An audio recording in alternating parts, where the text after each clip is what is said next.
it is that time of the week again. Plan C coming at you fast and strong on the airwaves, wherever you are, whenever it is. Hope you're having a great day.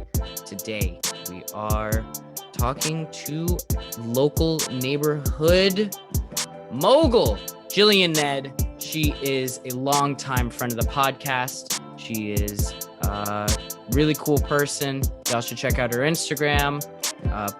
DJ sometimes, advertising agency worker other times. You might see some of her ads up there, but you'll never know because, you know, that is what it is. I am joined by my lovely co-host, Cameron. Cameron, how are you doing today? I am doing swell. Today's a good day.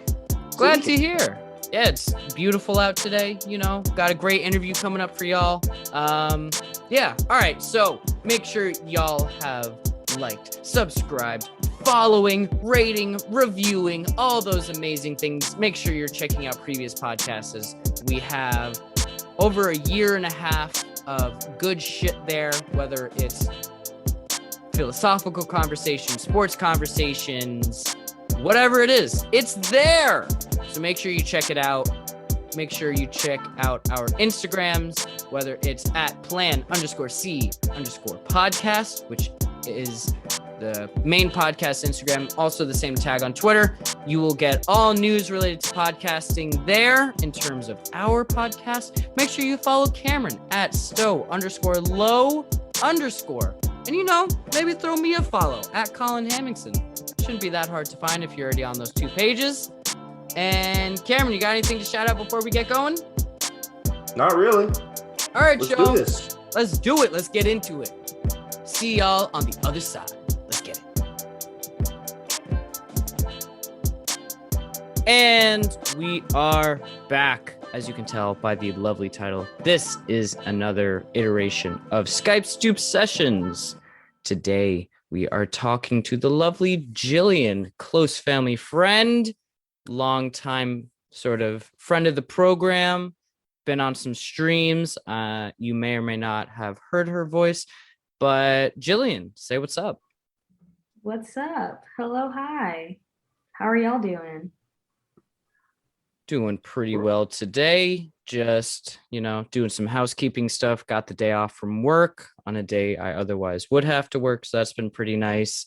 Yeah, what about yourself? How are you doing today? I'm well, taking it easy. It's the weekend, so I'm enjoying that. And yeah. Nice. Cameron, how are you today? I'm chill. I had to wake up early to get my my first vaccine shot. Oh, yes, sir. It was a bit out of the way in Williamsburg, but it was a nice long walk back. It was some good shit. The walk back from Williamsburg is actually really pretty. Yeah, it's really nice. Yeah, you just stay on Bedford the entire time and just Yeah. vibe. Yeah. We get on Washington and you get to see the museum. Exactly. So you know where it's at. You know where it's at. You know where it's at. These That's art the heads. Anyway, so Jillian, you are somebody with an extensive background with an insane diversity of like just activities that you have done throughout your life. And we really think that's interesting, you know. And, you know, now you are graduated, you're now moving on to your professional career, or not moving, but you're in your professional career now. Yeah. And, you know, what made you want to get into advertising? That is a good question. There's this meme that I've seen earlier where the top half is a guy like blindfolding himself and pointing out a bunch of different pieces of paper, and that was how they picked their college major. And then there's a bottom half where someone's meticulously typing on a computer, and it's like me looking for a new fall jacket.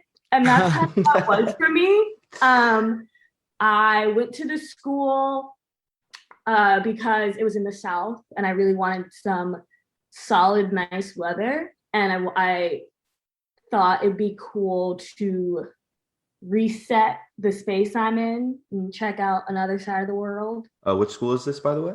Savannah College of Art and Design in Savannah, Georgia. But yeah, and then there was like I was gonna do either production design, which was pretty cool because I like sets. I think when they're beautiful, it's awesome. I don't know. I'm kind of a theater kid, but as I've grown out of it, I just know how to appreciate the beautiful things in theater. I got you.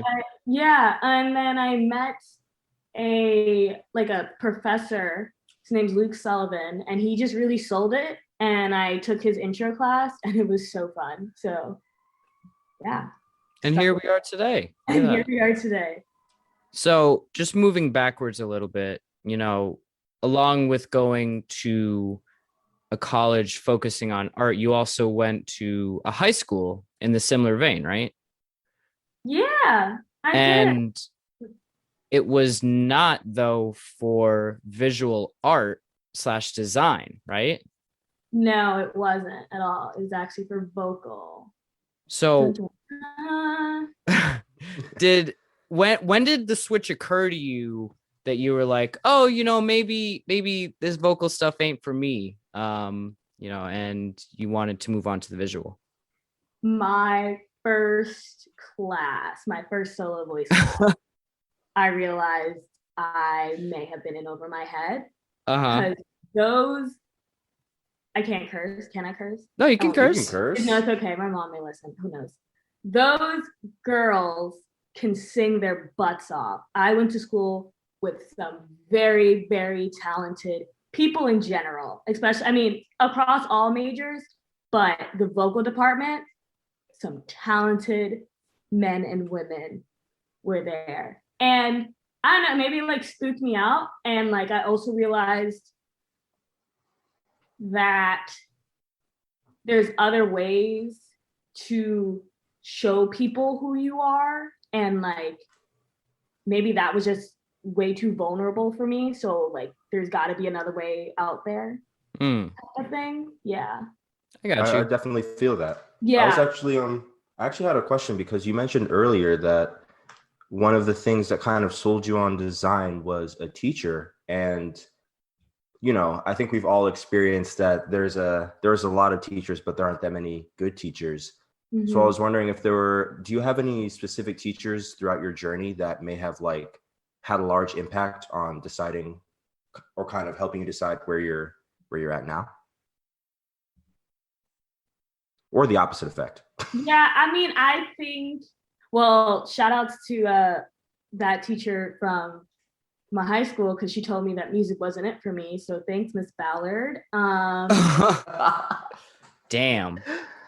Because I feel like the weird thing about advertising, and I'm in that box, but I don't really like being in that box because like you really do so many different things. Like you're creating like 30-second visuals, or you know, it's a jingle, or you know, it's this crazy stunt that people see. Like, you know, there's a lot of elements in advertising, and then I feel like the face that advertising gets is so mechanical and dark. And don't get me wrong, it is.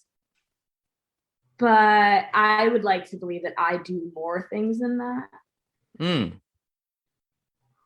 I got you. No, I actually like that a lot, and sort of finding more meaning than you feel like there is type shit. Yeah. Oh, dude, if I took advertising for what it was at face value, I'd be miserable. Absolutely miserable. But yeah, in terms of teachers, I'll bring it back. I don't know. I had do I remember his name? Mr. Portnoy, 5th grade.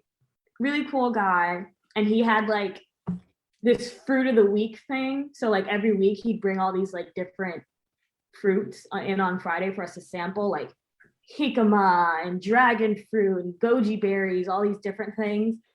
I don't know. I thought he was pretty awesome. And that's I think, I feel like I have encountered a couple teachers who like did their thing. So there's like, you know, the math, the science, the English, all those fun things you have to teach kids. But like when you're finding a way to do something else, or like introduce something else, kind of spruce things up and like kind of lighten the mood from the monotony that we're used to. I find that really inspiring.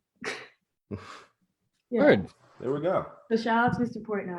Shout out Mr. Portnoy. I've had some other cool teachers, but he always comes to the top of my head. And he even like emailed me maybe a couple years ago, which I thought was pretty cool. But no, that's hella dope. Definitely keeping connections with your mentors is is something to be treasured for sure. For sure. Love my mentors. So just on the sort of path of, the people that have impacts on you and sort of inspirations, who do you point to sort of as the most impactful person in terms of your career, maybe in terms of DJing, in terms of just life? Who have you found has like really made that impact on you, whether it's family, or, friends or whatever?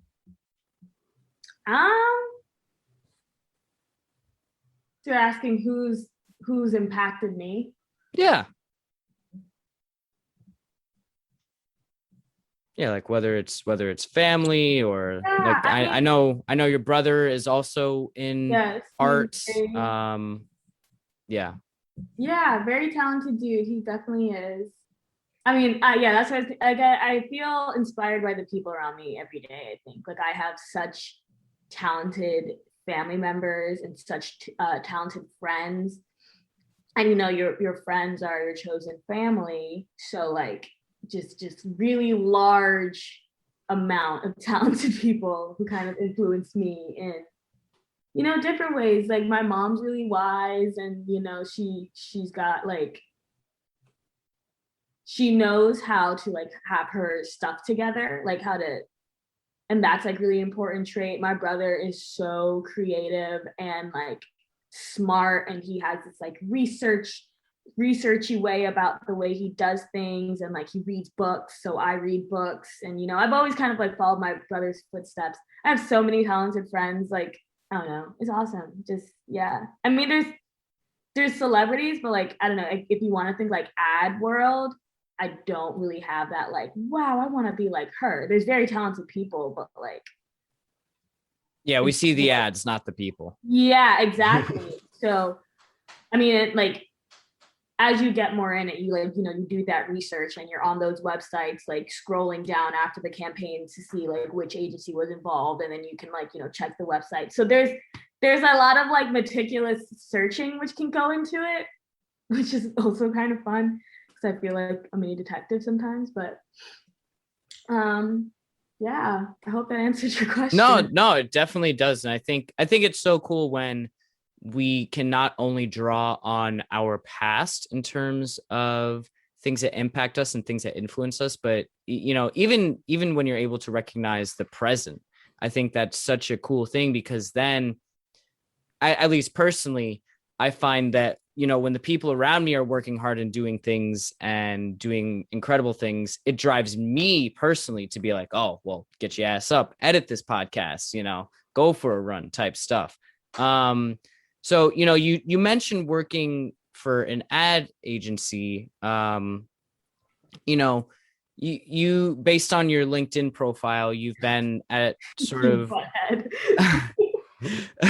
you've been at a couple of different, not only levels, but a bunch of different types of ad agencies. What thus far has shown to you, well, I'm not phrasing that correctly, but what have you learned being at bigger companies, smaller companies, maybe what personalities go better in that type of environment?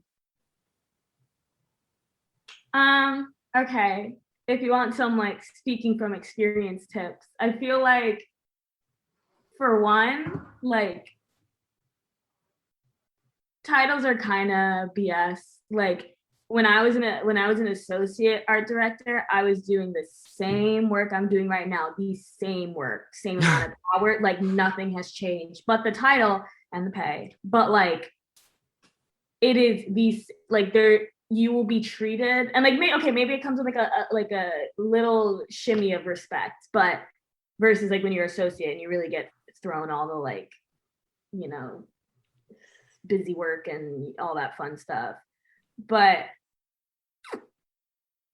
I know how to code switch like a freaking boss. I don't know, like I'm master code switcher, I guess. Like that's one thing I've learned. For people maybe at home who don't know what code switcher is. They don't know what code switching is. Well, I don't know. People don't know stuff. Yeah, Okay, people no, that's fair. in Ireland might not know exactly what code switching is. Oh, hello to Ireland. Code switching is interesting. Code switching is the ability to change your Tone, intonation. Yeah, your tone, the way you take, like the way you hear things from other people. You know, it allows you to kind of morph yourself into someone else to like fit in, or like to be heard. Maybe not fit in, to be heard and respected, unfortunately. And I'm not the biggest fan of it, but I will say what I learned from working in these agencies is how to code switch and like use it to my advantage. Yeah, so I hope that wasn't too spicy. No, I mean not at all. No, so for my career, like that's podcast. That's career survival, baby. Yeah, I mean it really is. Like, I mean, sometimes I feel like there's a person that I know I want to be later on, and there's a lot of tough shit that I'm gonna have to do for me to get there, and I do what I have to do, aligning with my morals. I'm never gonna do, like, if I'm in an uncomfortable situation, something like that, of course I'm gonna speak up for myself, and you know, that's irregardless. It's just I know I'm gonna do what I need to do to like get to that vision of freedom and success that I see for myself later in life.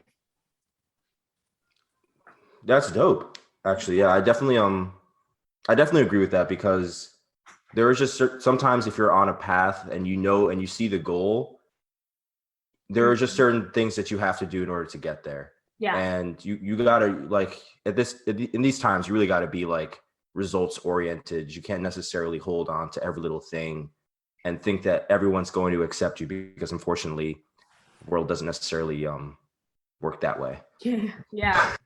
But and it sucks. And you know, a lot of people are moving towards that greatness, and it's amazing. And I champion that, and I think I'm also on that, like, you know, same march, but in the same vein, we're not there yet. So there are things that people gotta do to do what they gotta do. I don't know. Yeah, I mean, yeah, like in certain industries, like a lot of people think that you have to like really be yourself in order to make it, but sometimes you have to make it in order to be yourself, like, honestly. Yeah. And that's just kind of how the cookie crumbles when you're in like an organization. But also that was actually I think that was some great advice to anybody that actually really wants to get into the design industry, because there are a lot of people that are, you know, from SVA that might be listening, and SVA has a metric butt ton of fucking design majors. I don't know how all of them are going to find jobs. They probably won't. But no, they will. But like, you know, you just got to remember that, like, that's not you. Yeah. You know, like if you're working for someone else, and then when you do freelance, and freelance is amazing, like, you know, it's amazing and great. Respectfully, if you are working for someone else, you gotta switch up the game.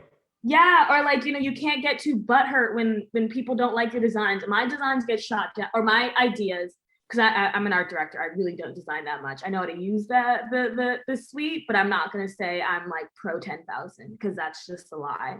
But I got a smart brain, so and that's the important part. Yeah, and I use that. I know how to use the Adobe suite. Oh God, this thing is weird. What was I talking about? Yeah, but Yeah, but as I was like, yeah, some people. What I mean is, some people might not make it. It's like some people may not end up where they think they would end up when they're in college. But Oh yeah, dude, I, my path all over the place. So if you ask 6-year-old Jillian what she thought she was gonna be, it was gonna be superstar astronaut. Like I it thought was I would play not, baseball for the Yankees. like Yeah. there's not, and then like who's to shoot that dream down, of course, but like I mean life. But other than that, I mean, yeah, you never know. And then like who's to say that in the next 3 years I'm not doing some completely other thing. I don't know. Nobody knows. Yeah, life is weird. yeah, Life is weird. you heard it from Jill. Stay flexible. But do you have any advice for some of these design majors that are looking to get into the industry? Do you have any advice in terms of who should they be reaching out to? What should they be doing or looking for, or anything that can really help them when transitioning outside of after graduation? Yeah. I hate saying this but like LinkedIn is your friend. Like turn on that searching for job thing. Recruiters will come flying at you. Have a portfolio that you're proud of and really reveals yourself. That's personally something I'm working on myself, and make it digital. What else would I also want to, with the LinkedIn stuff, if somebody sends you an email and they're asking you to work for Affleck, don't work for Affleck. Of course. Yeah. Be mindful of, the things on there, but that's where recruiters go. Like they go to LinkedIn to look for people looking for a job. You're looking for a job, they're looking for people who are looking for a job. So that's like a good one. I like don't give up really, and I also would say like don't get too attached, because like when you're in a space, you can like love it for what it is, but I feel like there's always going to be kind of something, and you can either let that something eat you alive, or you just kind of, I don't know, weigh out your options. I think that's what I'm trying to say. Like when opportunities come your way, just think of the things that are important to you and then make that decision. Yeah. Definitely being mindful is really important, because I know, speaking from experience, I remember when I finished high school, I was looking for jobs on LinkedIn, and I sort of accepted the first job I got accepted to. Mhm. And I ended up trying to sell solar panels on commission only in Queens to people who weren't really interested in buying solar panels. And it was trash. Yeah. And then I also so for example, right now I'm at an ad agency. The clients that I'm on right now, how do I say this? It's not what I saw myself doing, but especially with working from home now and like the type of agency it is, like I do have the flexibility to like do my own thing and get my job done. Right. Which I think is important, because if I'm spending all this time making somebody else happy, that's exhausting, and I need the time to like make me happy. So make sure you have the time to make you happy. Yeah. That's some good shit. It's another, because I feel like being miserable is just such a terrible thing. No one deserves that. So do what you can to not be miserable. And I know it's sometimes easier than other times, but seriously, like do whatever you can. Yeah, and you definitely don't want to be like comfortable in a miserable situation. Like you don't want that to be the norm, and then you're kind of stuck there. Yeah, get out of there. Get out of there. Yeah. Actually, do you have a I always like the stories that you tell when we're chilling and vibing. But do you have a story that you think represents being at a design industry, the design industry experience that you think would that people would kind of vibe with? Because I know you got stories. Something that happened to me at an agency. Not necessarily happened to you, but just a story that you've experienced at the agency or witnessed, or something that really kind of encapsulates what's it like to kind of be there, on the positive or negative. It could be anything. Can I get like another question and we can maybe go back to that? Sure. Also, we can cut out any dead space. Yeah, we can cut out dead space. Yeah, like awesome. No, you can have as much time to think as you want. Yeah. I figured. We can move on to a different question and let you like do that. Let you ponder. Like maybe something else will come up, like from another question. Right. So another question I had for you was, you've done both freelance stuff and now you are like employed at a large company. Do you find that there have been a lot of differences between those two, or what have you found the differences to be, and maybe do you like one better than the other? Yeah, freelance, you have a little bit more creative integrity versus agency life, where you're kind of really, you're making someone happy, but it's you making someone happy in freelance, versus at an agency, it's you making someone happy, but while making sure this group of people are okay with it, this group of people are okay with it, this people have proofread it, these people are okay with it, and then it's shared with the person who it's actually going to.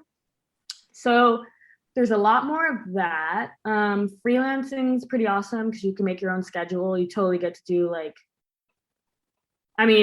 you have to commit to it, of course, but if you're good, then you can just, if you got the time management skills for it, then it's awesome. Versus agency life, there's a lot of this meeting at this time and you need to be there, and this meeting at that time and we need something by this deadline. It's a bit more, there's more deadlines maybe. Mm-hmm. That's kind of what I wanted. Working in agencies, which is fine, but a bit harder to work your own schedule around. So that's something to think about. That makes sense. Yeah. Also, yeah, because you work at an agency now, I know that from some of my close friends right now who have just started working part-time jobs or working other jobs while still on their creative journey. How do you figure balancing your kind of your work life as well as maybe your hobbies for other creative things you want to do on your own free time? It's hard because you gotta motivate yourself after all those hours to okay, do something for you, indulge in self-care, which could be doing a hobby or your creative practice, or just whatever, taking a nap. It's all self-care, but yeah, you just gotta remember to do it, because I feel there's a lot of days after work where I kind of just feel deflated. Mm-hmm. It's a long day, and then you gotta you can either boost yourself up and on the night end or whatever end where you're free to do your creative thing, or weekends. Weekends are the best thing ever because you get all that time sort of to do whatever you want. So you gotta do whatever you want, I guess. Word. Yeah, I definitely relate to that, because while I would love to be sports writing full-time and podcasting full-time, I'm unfortunately not. Your boy has a retail job, and there are just definitely some days where I come home and I'm like, God damn, I just want to sit and sleep and shower and then sleep again and then eat, and then that's it. And on the other side of it, I know that I will feel better in the future if I just do this thing now, type of stuff. Yeah. And it's those same things you know, they actually, sometimes it doesn't take long to actually do it. It's just the thought of doing it, which is so terrifying. So Mm-hmm. just do it. Just do it. Or you Yeah. like, you never know, you'll actually like enjoy it while you're doing it. Yeah. Yeah, definitely. And I think it's so important that we sort of sometimes take ourselves out of our own heads and be like, oh no, my own perception of this is not what is actually real. And something that feels like it's going to take 6 hours, even though it'll only take like half an hour, it'll Right. feel like oh, I have to set aside all this time, blah, blah, blah, blah, blah. I don't know. I just think that's really important. And it's important that we have things that, make us happy in situations like that, where we're like, okay, well, I don't want to record this podcast and edit it tonight, but I know I'll wake up in the morning feeling a lot better if I do. Yeah, true that. Definitely. No, I definitely also agree with that. It's like, I personally, I don't have a retail job. I'm just freelancing and doing commissions and stuff like that. Yeah. Which is nice. I do have a nice privilege of that. But it is hard to, even when I'm doing freelance work, it's definitely hard to balance, like, okay, I'm doing this commission work. And like, I finish my commission work, I'm like, all right, do I really want to spend this time drawing something else? Sometimes it's hard to, especially on your own schedule, to kind of manage that and making sure that you're taking the time that you need. But taking personal time, definitely super important, because we want to be able to get to our goals. And speaking of goals, Jillian, what are some of the goals that you have for your future career, or also who do you want to necessarily be, or who are you looking to be in the future?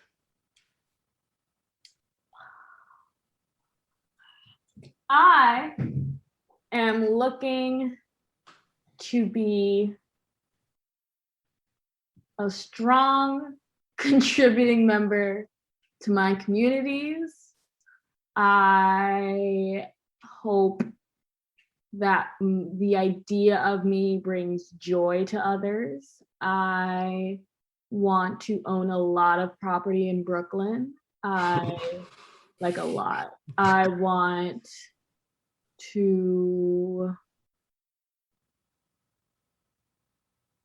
I don't know, I just think it's like at the basis level, the concept of being so well liked, or like, appreciated for the contributions that wait, hold on. Let me run that back. It's all good. The idea of being known and appreciated for the ideas that you create, and like people wanting to work with you because of that, I think that's an awesome thing. And if I can do that on like a super professional level beyond like working at an agency, like, I don't know, maybe it's some sort of creative consultancy where like, you want to throw a party, bet, let me know, let's do it. You're trying to host an event, bet. Music show, cool. Commercial, why not? Music video, sure. Movie, sounds fun. Like literally anything that I could dip my hands into, I want to do it creatively. Fuck with that.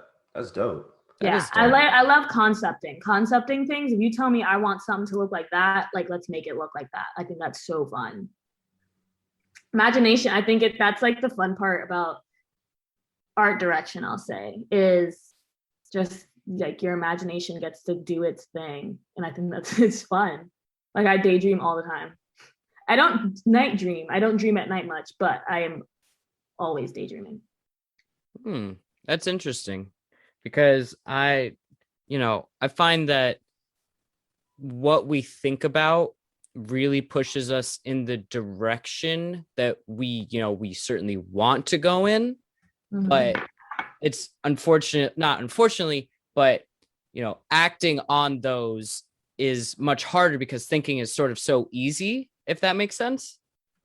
And I find that the people who are at that level of, true appreciation and just really just doers, that I don't want to kind of like, I don't know. It sounds like you are one of those people because,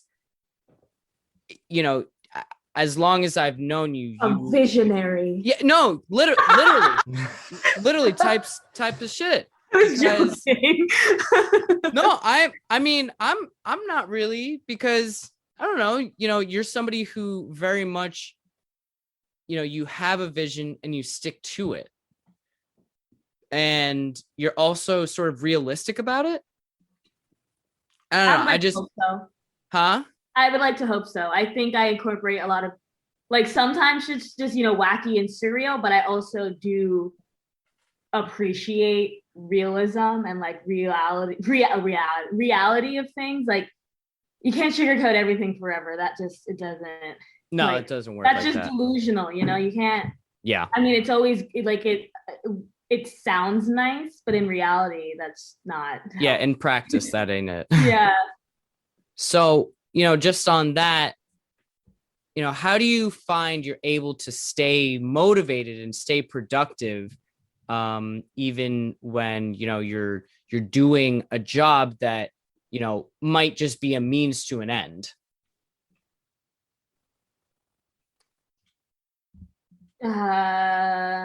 This is gonna sound really selfish, but the money. No, hey, That's some real shit right there. Like, I know, like I said, there's a lifestyle I like to live. I like eating good food. I like buying things when I like the way they look, sustainably, of course, but like, and ethically, I would like to believe, for the most part.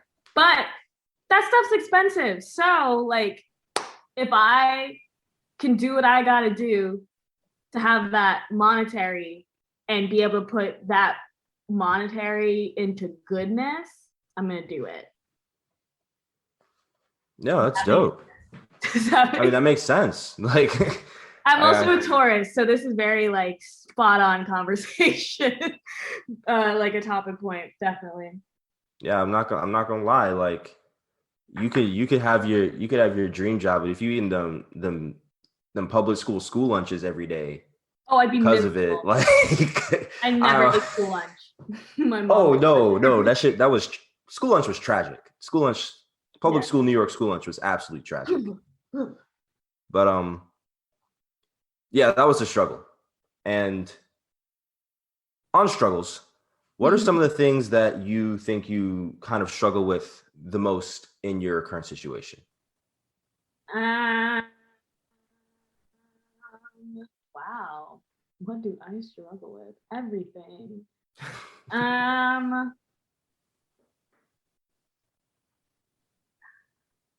Time management. I think that, like, I don't put enough time into things I love to do. I mean, I like, so for example, I'm binging a show right now, and I try not to binge shows because then I get in this state of zombie. I have to finish it before I can, like, sleep at night, or continue on to do anything else. Or it's just like, it's like a technically easier thing to do. Like, oh, I'm already on my laptop. Might as well open a new tab and, put on, whatever streaming service I want. I feel like, I think that sucks. I also think sometimes I struggle with maybe not being taken seriously. But I do like to put myself out as like a hee hee ha ha type of person. So then, like, things can get muddled, whether I'm being like dead ass or, not. Yeah, it's hard to, I actually really feel that, because I know I've said that a couple times, but you're somebody I relate to. Because sometimes you'll do, like, I personally will do like a fake angry thing, be like, oh, you don't think that, blah, blah, blah. And I'm joking, but there have been a couple times where somebody's like, oh, I'm sorry, I didn't mean to actually anger you. And it's like, no, I'm not actually angry. Like, it's a bit. Yeah, I know. And then yeah, missing that mark. Yeah, communication's hard. Especially with, inability to see facial expressions these days, Mm-hmm. because Oh yeah, along with tone, facial expressions certainly help in facts. identifying sort of how somebody is feeling. So I find I get into not trouble with customers, but sometimes I'll say something and they definitely just take it in the wrong way completely, not in a bad way, but just in the way that I was not intending. And it's just like, no, wait, I, it's no, please. Yeah. I mean, I try to be as expressive with my eyes as humanly possible, just to kind of try to get the point across. But you do what you can. You miss Yeah. face. Yeah, Yeah, for truly. sure. And also, I think like there's sometimes where like if you're dealing with someone that's from like Brooklyn, it's like you have a different type of kind of rapport than you would if you were dealing with someone that may be from out of state or out of the country. And I think sometimes it's like that's another like a instance of code switching where like if you're not with it, sometimes you might just like totally screw up an interaction that you're not necessarily ready for. And I actually want to bring this up with you because as we kind of mentioned earlier, you went to SCAD, which is in Savannah, Georgia. Yes. But you from PLG, you already know where you at, you know what I mean? I'm a Flatbush baby. Yeah, and I was kind of wondering what was the difference in experience of like growing up in PLG compared to living in Georgia, and what do you think that you kind of learned from it? Like the first thing I always say is pace. Like Brooklyn is so fast and Flatbush is so fast. Like, we walk fast. We, don't wait on lines. We try to avoid waiting on lines, which is why this pandemic has been like kicking my butt because I hate lines. Like I don't like slow walkers, stuff like that. And Savannah, Georgia is real slow. Like, the people walk slow, things take longer to make, just everything is like just slow down. What else? Accessibility. I can literally get whatever I want from this, like, a 2-mile radius, maybe even a mile radius. I can get genuinely whatever I want. Food or clothing or medical needs. I'm in this, I stay local, so everything here. And I really struggled with that because in Savannah you can only do so much without a car. And I even started biking, but that's still like I would try to go out to the far out places and just look dumb because I'm biking on a highway, and like that's so scary and ridiculous. But yeah, what else?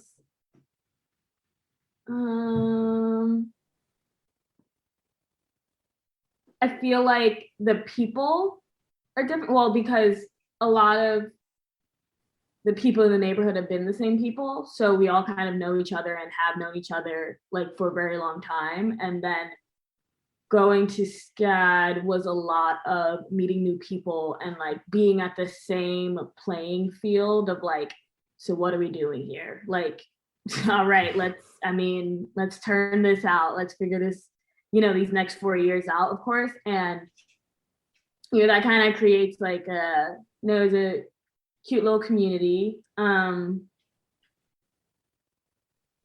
Very, very creative people, but that's like New York City too. It's totally different, but totally different creatives, but creative nonetheless. So, you talk about the neighborhood and, well, not talk about, but you just mentioned the neighborhood, and certainly, we are all very close in age. And I think as we have all gotten older, our neighborhood has changed a lot. And pardon? Gentrification. Exactly. Yep. So what are some things that you've like found have changed the most, some things that haven't changed. Just a little change and shift in tone here. There are so many coffee shops, it's ridiculous. There's Are we like, really a drinking lot that of- much coffee? I know I'm not. I'm more of a tea person. But they're cute. I think I feel like we are one of the more lucky neighborhoods where a lot of new businesses are opening, but they're like Black owned, and they're people from these neighborhoods who are now giving back and like creating stuff in this community, which is really cool. Like Rogers Garden, for example. But the whole housing situation is really different now, where like I just remember coming from college, like PLG is a pretty old neighborhood. Like everybody who's lived here has lived here for pretty much their whole lives, you know? And like I remember hanging out with a friend in the neighborhood, and then being from Midwood Street, they were like, oh, is that not like the grandma block? Because everybody on the block was just like, you know, quite old, which isn't totally true, because like there was a couple young bucks on the block, if I do say so. Like my cousins lived 3 doors down, and like I had friends who I went to Maple Street School with, and they also lived on the block, but surrounding us were a lot of older people. But these buildings now, like I said, I remember coming back from school one year and like looking around after cutting out of the train station, being like, I've never seen so many people my age that I did not know in this neighborhood. And that's happening now. And I don't know if they're moving here, which I think is totally unfair for them to just get to move here themselves, or like their families are moving in here. Cause like, I mean, if we're the same age and you can like move into like an apartment in this neighborhood, like you suck. I hate you. Yeah. As 3 people who are still living at their parents' house, I think work in progress. Yeah, no, it's type shit, because you know, you see so many people and they're like, just moved out of my, you know, whatever, I'm 19 and I have my own apartment, or I'm 21, blah blah blah. And it's like, and there's a sense of envy, at least personally, because you know, I'm extremely jealous. You want your own space. And there's also like, well, wait, what's going on here? Why are they able to do this and I'm not? And then there's also the element of like, hey, you know, as a, you know, as you know, this is an example, but you know, hey, Shelly from fucking Wisconsin, you know, you're moving into a historically Black neighborhood that's being gentrified. Like, do you know what is going on? You know? No, I have no idea. that's the answer. I just like the coffee shops. They're good. And the smoothie shops. I don't know what the hell has been up with the smoothie shops. Yeah, a whole lot of juicing, whole lot of smoothie. Yeah, like I'm a fan of those though. They can say. All right, then I guess it's for you. That's who that's for. I have like, I got hit with like, when I see a smoothie shop and I walk 2 blocks and I see another smoothie shop, I feel like I'm in the Matrix. I feel like I just lost something. Mm-hmm. A lot of them also are like Ital, like Rasta owned. Like the ones on, like there's the one on like Flatbush and Parkside, and then like there's another one the next block, and they're both very like green juices, here's your wheatgrass and blah blah blah. Like yeah, we love that. Very, very like picked out the backyard type thing. And like veggies too, which I'm a fan of, because like we don't live in like a food desert. No, not even close. Not at all. But there was a point in time where it was just pizza, Popeyes, McDonald's, Chinese food, and you know, Jamaican food, which is not bad, but like now, and even then that's better than like some small town American places. Oh yeah. Oh, definitely. But now it's like ridiculous. Yeah, we have everything. You again, as you said, within a mile radius, you can get literally whatever. Yeah. Whatever you want. Food from any culture. Yeah. Food from any culture. Fabrics from any culture. Guidance. Like I said, medical assistance. Literally whatever. Like Yeah. So as we start to wrap up, I just want to sort of touch on some, again, more Jillian things. You know, in your career right now, or just anything in your life right now, what is one thing that makes you extremely proud, or something that you were the proudest of? What am I proud of? Yeah. Like, what have you, like a project that you've done or something you've accomplished, Or or, something you're doing, something you're doing? Um, yeah, what am I proud of? I don't know. What am I proud of? I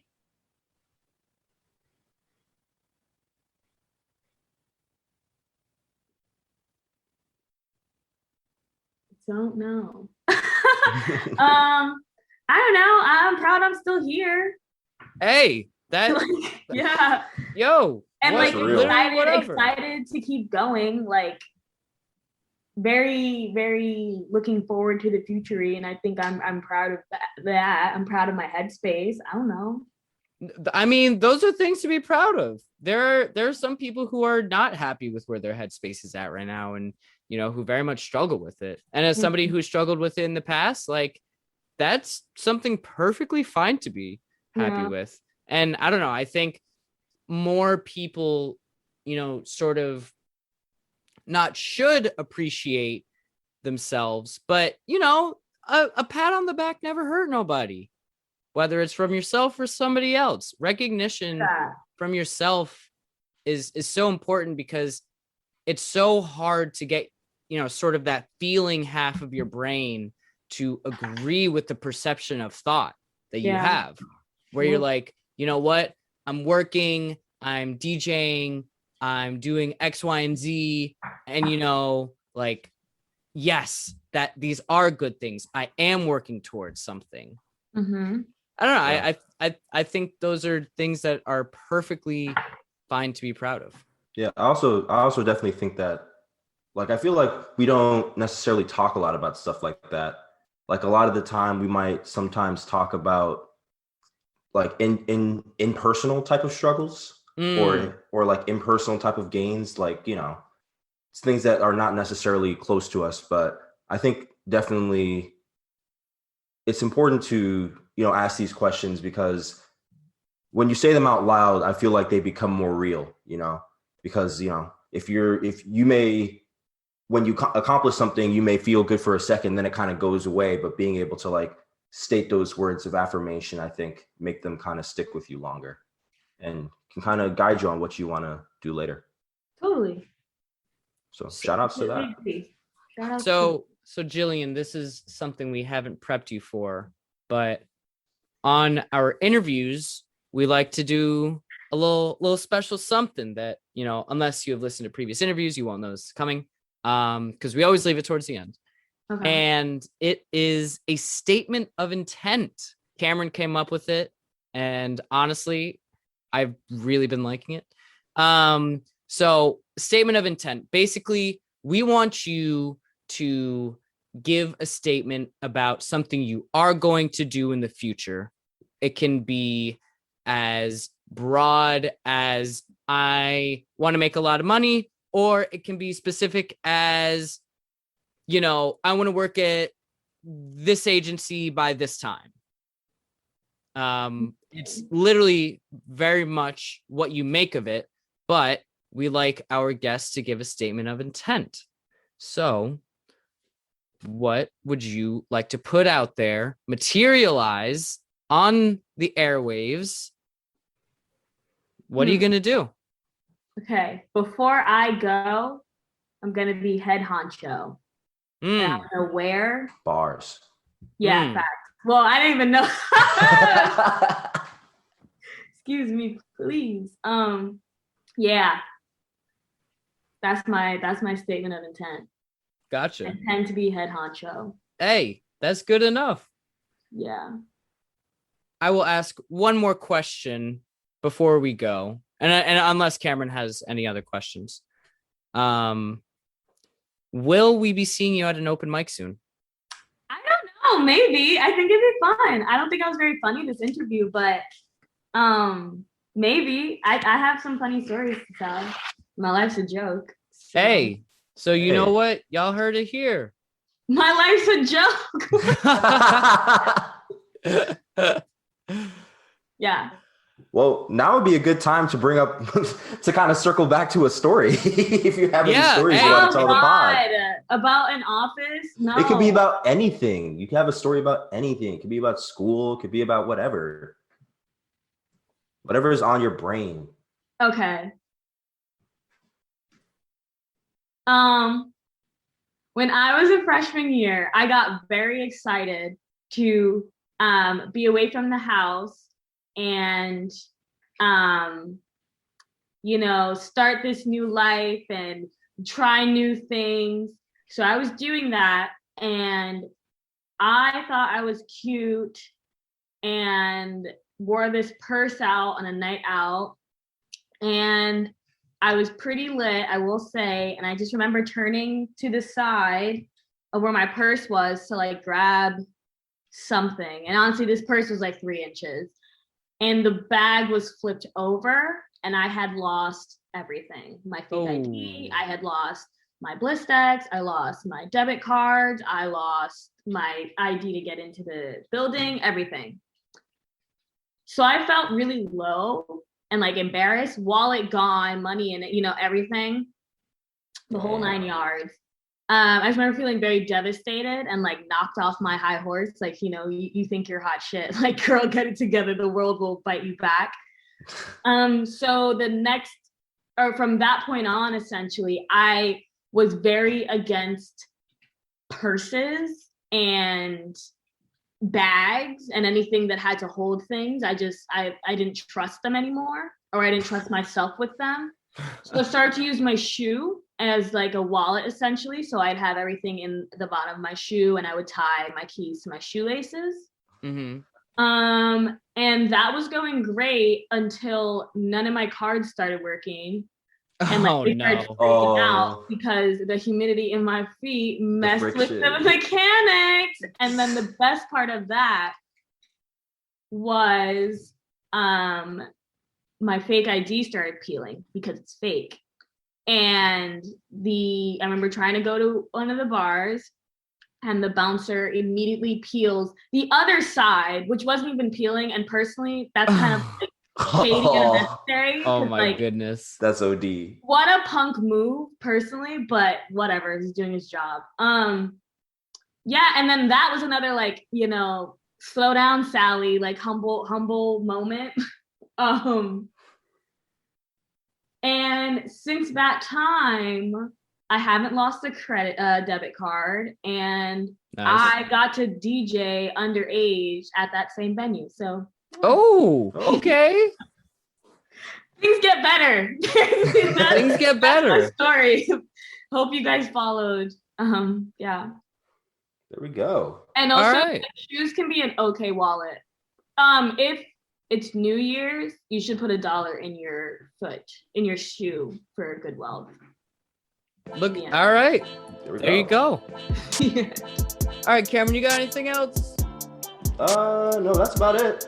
Yeah. I was just waiting for an excuse to have her tell the story, to be honest. I was bully. I hope that was acceptable. It was perfectly acceptable. Yeah, thank you so much for coming on today, Jillian. Thanks for having me. We appreciate you. And if people want, where do you DJ sometimes when you're so deep?